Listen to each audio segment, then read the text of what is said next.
কমলগঞ্জ উপজেলা নির্বাচনে এবার এম এ ওয়াব হুজুর বাল্ব মার্কার প্রতীকে দাঁড়ালেন উপজেলা ভাইস চেয়ারম্যান পদপ্রার্থী।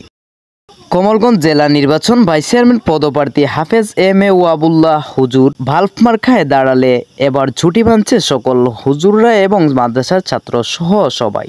হাফেজ এম এ ওয়াবের এবার বাল্ব মার্কা ছাড়া এর বিকল্প নেই বলে মনে করছেন তারা এবং উপজেলা ভাইস চেয়ারম্যান গঠন করতে এবার আমানতকে কিয়ামত করতে চাচ্ছেন না বলে জানান তারা।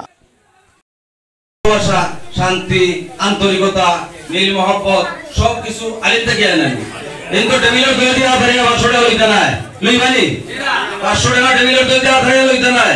আর একজন যে আইবা বক্তব্য দিবা সুন্দর কথাবার্তা কইবা কিন্তু টেবিলের দই দি মান দিবা কি ইমাম সাহেব এটা করতে না, এটা বিশ্বাস নেই আমাদের। ইনশাআল্লাহ আমরা এই আমানত জিনিসে কেন কইতো না ইমাম সাহেব হয়ে যা পিছন ধরছই আমরাও তার পিছনে আছি।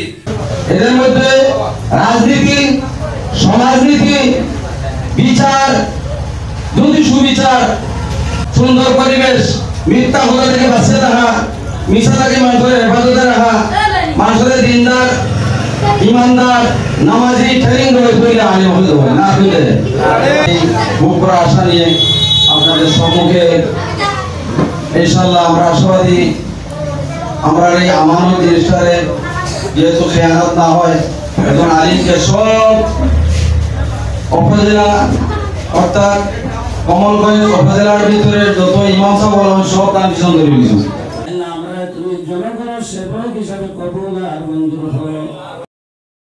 RM ভিডি নিউজ 20 কমলগঞ্জ।